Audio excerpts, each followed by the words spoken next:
Olá, eu estou aqui em Jerusalém. Atrás de mim está o Knesset, o edifício do moderno governo de Israel. Que contraste com o dia em que o governo deu a ordem que chocou o mundo. Na manhã de 5 de junho de 1967, quando onda atrás de onda de caças israelenses partiram do mar Mediterrâneo, voando muito baixo para fugir da detecção dos radares. E ao anoitecer, o ataque surpresa deixou centenas de aviões de guerra egípcios totalmente arruinados. Está escrito. Com George Vandeman. Apresentando o Cristo vivo como resposta às suas necessidades mais profundas. Hoje, Jerusalém invadida.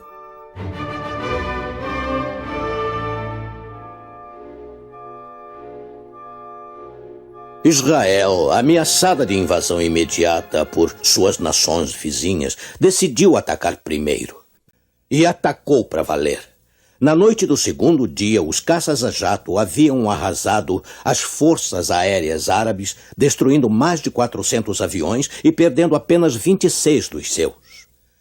As tropas em terra tiveram igualmente vitórias incríveis em todas as frentes. No prazo de 6 dias, a guerra relâmpago havia terminado. O povo de Israel, embora em inferioridade de 40-1, derrotou os seus inimigos e mais, triplicou o seu território.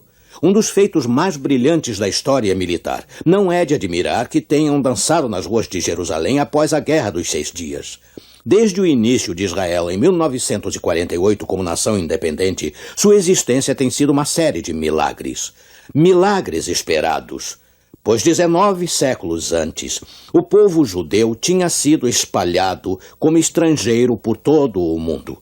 Apesar de enriquecerem os países onde moraram ao longo do tempo, eles sofreram perseguição incessante. Aí veio a chamada solução final de Hitler, os inenarráveis horrores do Holocausto. Mas finalmente a comunidade mundial reconheceu os direitos do povo judeu de viver livre e em segurança, governando-se a si mesmo. Assim, com apoio e autoridade das Nações Unidas, os judeus lutaram por independência. Tiveram que superar obstáculos formidáveis para criar uma nova nação em sua antiga terra natal. Tive o privilégio de estar lá para ver isto acontecer em 14 de maio de 1948. Naquela manhã de sexta, aqui em Jerusalém, eu estava em frente do famoso Hotel Rei Davi. Onde eu planejava ir exatamente, eu não me lembro agora, mas de repente uma enorme limusine preta encostou e a porta abriu. "Vai ao pavilhão de convenções?" um cavalheiro judeu me perguntou. "Por que não?" eu pensei. Várias pessoas de aparência importante abriram lugar para mim. Assim eu me sentei ao lado delas. Corremos através das ruas estreitas em direção do pavilhão de convenções, construído às pressas em Tel Aviv, aonde me acompanharam e, acreditem ou não, me colocaram lá dentro com gente importante. Foi então que vi a história do mundo subir um degrau, quando uma nova democracia nascia em Israel.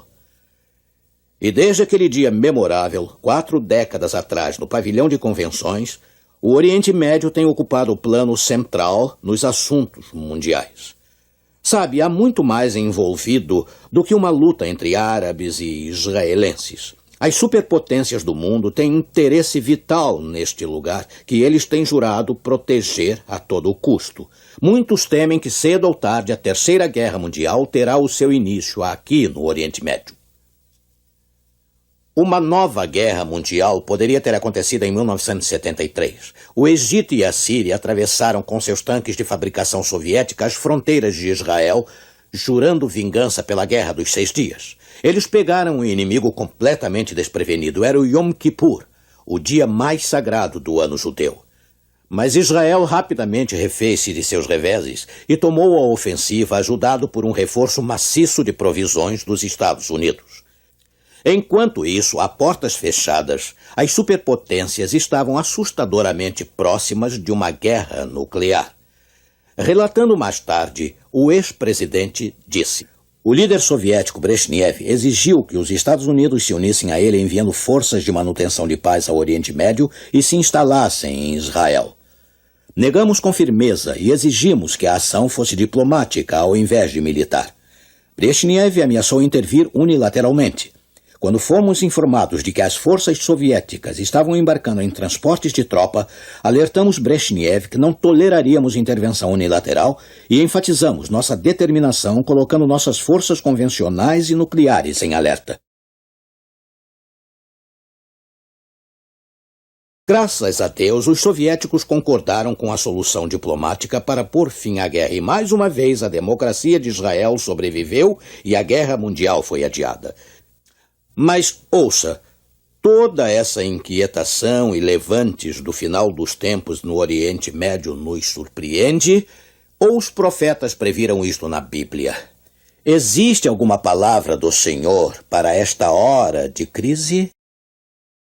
Nesta série de programas, examinaremos o que as profecias da Bíblia têm reservado para a Terra Santa. Localizaremos as raízes fascinantes da luta entre árabes e israelenses, que vem de 4.000 anos atrás.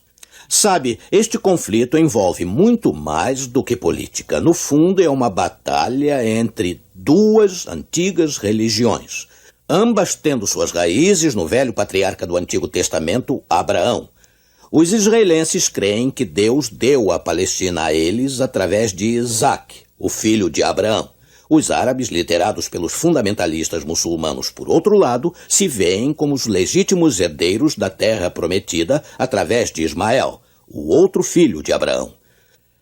Pessoalmente, eu gosto muito tanto dos israelenses como dos árabes. Dos israelenses que citam as promessas do Velho Testamento que Deus deu a terra a eles. E os árabes que têm vivido todos estes anos na Palestina e agora se veem expulsos dela. Quando eu visitei os campos de refugiados daqueles palestinos removidos em 1948, meu coração se emocionou com eles. Este conflito árabe-israelense tem dois lados. E eu quero que esta série apresente um quadro equilibrado de uma situação muito delicada ali existente. Nós, cristãos, estamos vitalmente envolvidos nos eventos do Oriente Médio. Afinal, o Senhor Jesus Cristo viveu e morreu na Palestina. E muitos creem que a volta do povo judeu para a Palestina e o estabelecimento de Israel tem uma tremenda importância espiritual. Eles veem nisto o cumprimento da profecia bíblica estabelecendo o estágio do duelo no Armagedon. Nos idos dos anos 70, o maior best-seller não ficção da década era um volume religioso de Hal Lindsey, A Agonia do Planeta Terra. Lindsey predisse que no período de uma geração após 1948, cerca de 40 anos, Cristo voltaria secretamente a esta terra e arrebataria secretamente o seu povo para o céu. Os não salvos deixados para trás sofreriam 7 anos de tribulação e o clímax seria a terrível batalha do Armagedon. Quanto desse ensinamento é verdade bíblica e quanto é especulação humana? Vamos examinar de novo por nós mesmos as profecias. Sabe, esta série se centralizará no livro frequentemente esquecido de Daniel, que forma a base do Velho Testamento para o livro de Apocalipse do Novo Testamento. O livro de Daniel registra a luta de vida e morte entre duas cidades, Jerusalém e Babilônia. Uma amostra dos eventos por acontecer em breve em nossa era. O capítulo 1 começa com o ataque da Babilônia contra Jerusalém 6 séculos antes da era de Cristo. É uma história intrigante. Daniel 1, versículos 1 e 2. No ano 3º do reinado de Joaquim, rei de Judá, veio Nabucodonosor, rei de Babilônia, a Jerusalém e a sitiou. E o Senhor entregou nas suas mãos a Joaquim, rei de Judá, e uma parte dos vasos da casa de Deus, e pôs os vasos na casa do tesouro do seu Deus. Palavras realmente chocantes. O Senhor deu seu povo escolhido nas mãos de um poder pagão. Ele até permitiu que os invasores pagãos removessem objetos sagrados do seu santuário e os levassem para o templo pagão na Babilônia. Por quê? Deus não havia prometido defender seu povo e seu templo a todo custo? Sob qualquer circunstância, o que tinha saído errado? E uma pergunta mais básica ainda se nos apresenta algo que você pode estar pensando agora. Em primeiro lugar, por que Deus tem um povo escolhido? Ele tem predileções? Bem, temos que voltar ao tempo do pai Abraão para descobrir por que Deus escolheu Israel. A promessa se encontra em Gênesis 12, versículos 2 e 3. E far-te-ei uma grande nação, e tu serás uma bênção, e em ti serão benditas todas as famílias da terra. Assim Deus escolheu Israel para ser uma bênção para o mundo inteiro, um mundo perdido nas trevas do pecado. Através de sua nação escolhida, Deus quis revelar seu amor a todas as nações pagãs. Ele esperava que eles se arrependessem e se unissem a Israel no banquete da sua salvação. Sabe, Deus não estava protegendo os favoritos ao ter um povo escolhido. Ele abençoou Abraão em nome dos gentios também. Mas os descendentes de Abraão não foram capazes de entender. Os antigos israelitas esbanjaram as bênçãos divinas em si mesmos, recusando-se a brilhar para Deus como a luz do mundo. Pior ainda, a nação judaica passou a se considerar a única preferida do céu, incondicionalmente abençoada por Deus. Israel imaginou que, a despeito de como se comportasse, ela permaneceria o povo permanente de Deus. Assim, presumindo, é claro, quanto à misericórdia de Deus, eles se tornaram descuidados e até rebeldes. Por incrível que pareça, ela até adotou a idolatria de seus vizinhos. A imoralidade campeou no culto ao deus Sol, Baal, o qual acomodava uma variedade de práticas sexuais ilícitas. E alguns pais israelitas chegaram a sacrificar seus filhos nos altares dos deuses pagãos. Como vê, Deus não teve opção senão deixar seu povo colher os frutos do seu pecado. Ele permitiu às nações idólatras que os israelitas imitaram que os atacassem. No desespero, é claro, os israelitas clamaram para que Deus os libertasse e, pela misericórdia, ele os salvou repetidas vezes. O livro de Juízes, você se lembra, registra o triste ciclo de apostasia e libertação, seguido de repetidas apostasias. Advertência após advertência chegavam e eram ignoradas.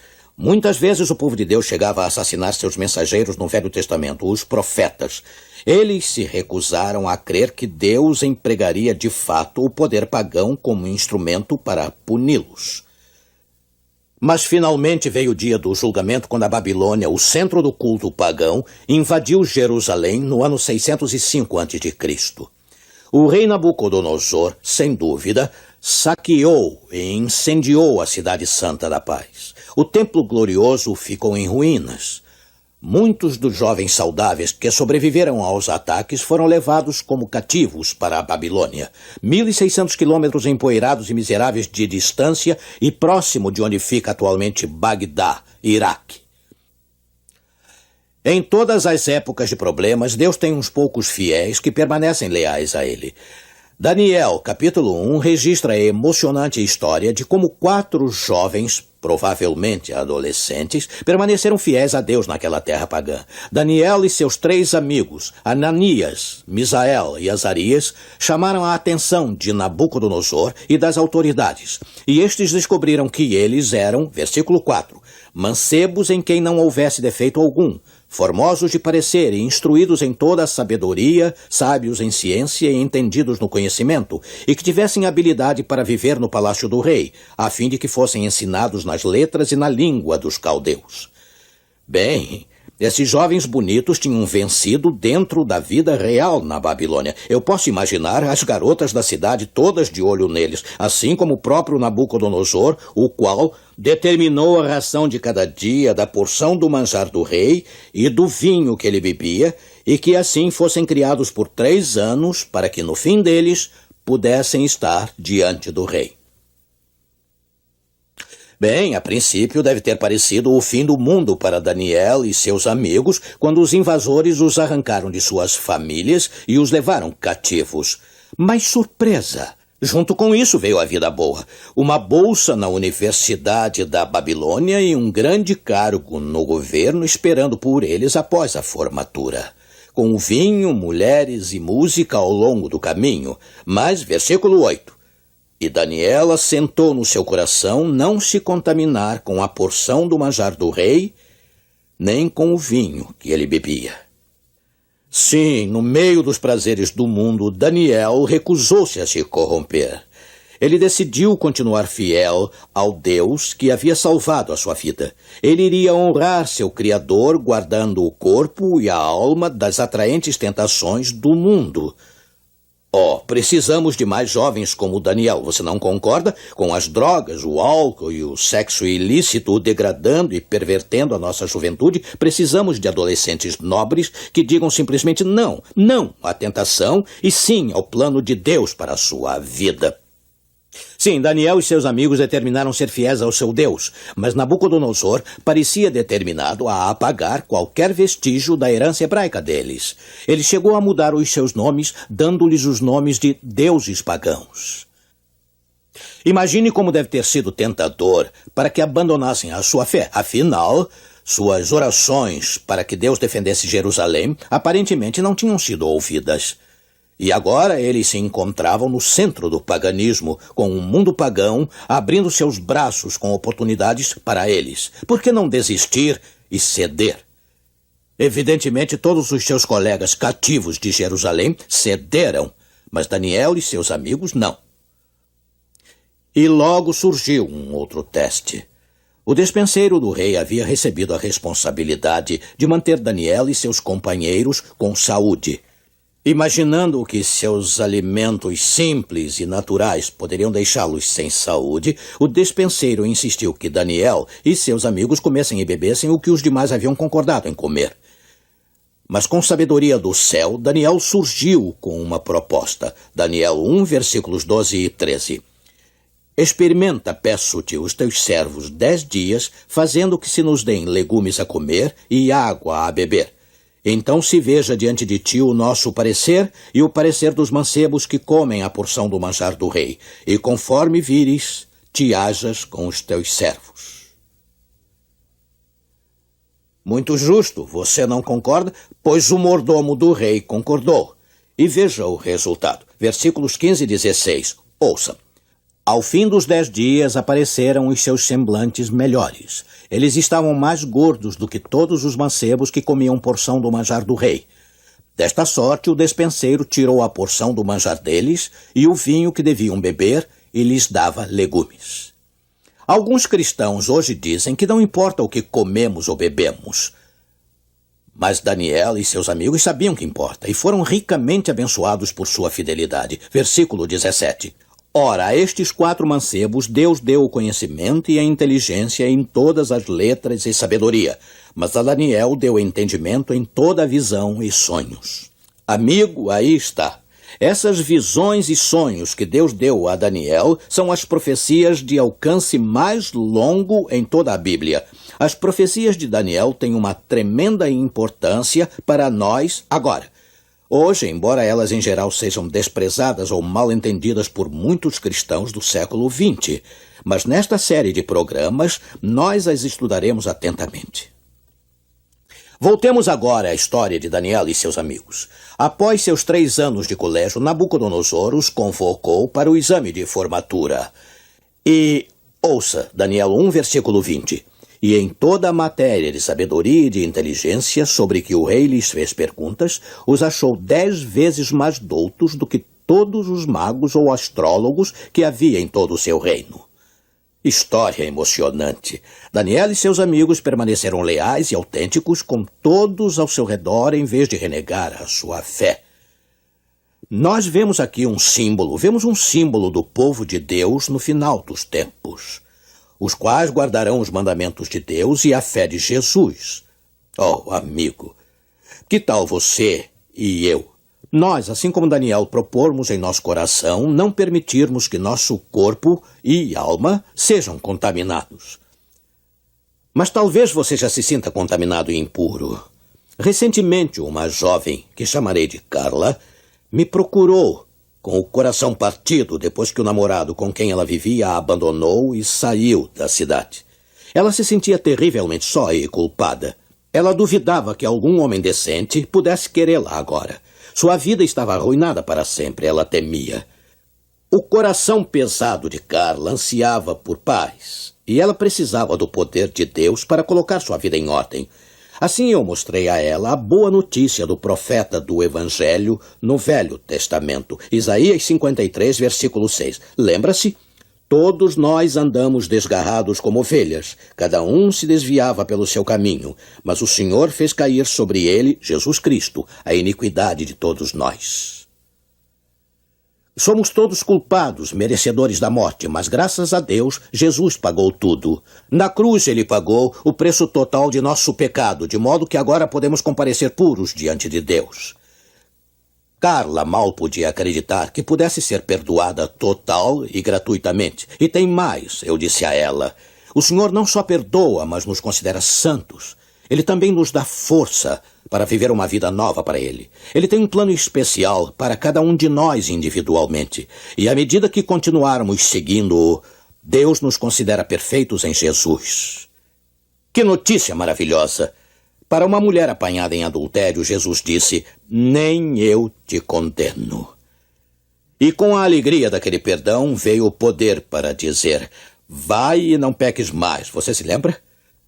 Nós também iremos a Jesus para sermos salvos e viveremos fiel e lealmente em obediência? Eu peço que você abra o seu coração para Deus neste momento. Pecador outrora fui, porém graça eu encontrei em Jesus. Deu-me francamente e vi assim quanta paz perdão produz. Há um novo nome lá na glória, e é o meu, assim o meu. Nível os anjos cantam essa história.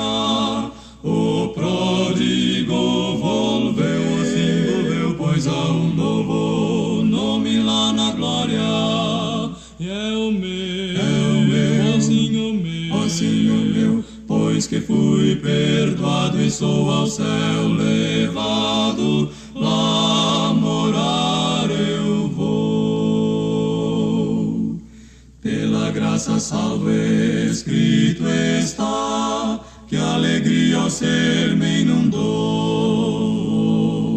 Tenho seu perdão e agora sei que seu sangue me lavou. Há um novo nome lá na glória, e é o meu, assim o meu. Nível os anjos cantam essa história. O pródigo volveu, assim volveu, pois há um novo nome lá na glória, e é o meu, assim o meu. Pois que fui perdoado e sou ao céu levado, lá morar eu vou. Vamos orar. Abençoa esta série sobre o livro de Daniel. Que possamos reorganizar as nossas prioridades e estabelecer um relacionamento com Jesus. O tempo é agora. Prepara nossa alma para aquele grande dia. Lava-nos em seu precioso sangue e leva embora os nossos pecados. Em nome do Salvador, nós clamamos. Amém.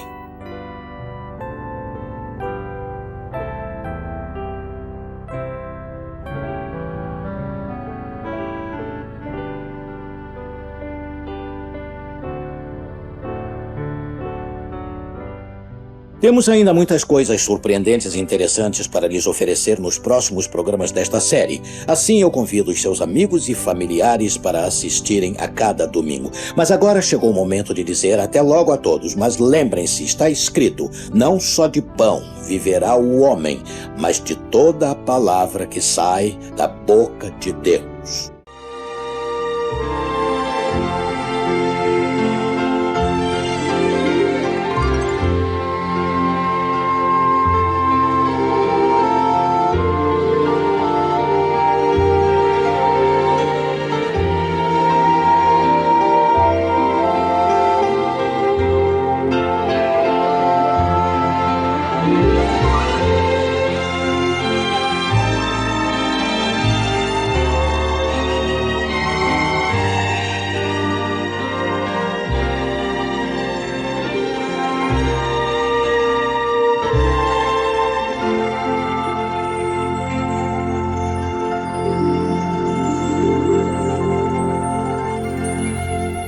Obrigado por acompanhar este vídeo até o final. Aproveite para conhecer nossos outros canais, onde abordamos uma variedade de temas que certamente irão lhe interessar. Você encontra os links para eles na página inicial deste canal, e mais informações estão na descrição deste vídeo. Agradecemos sua presença e lhe desejamos as mais ricas bênçãos do céu.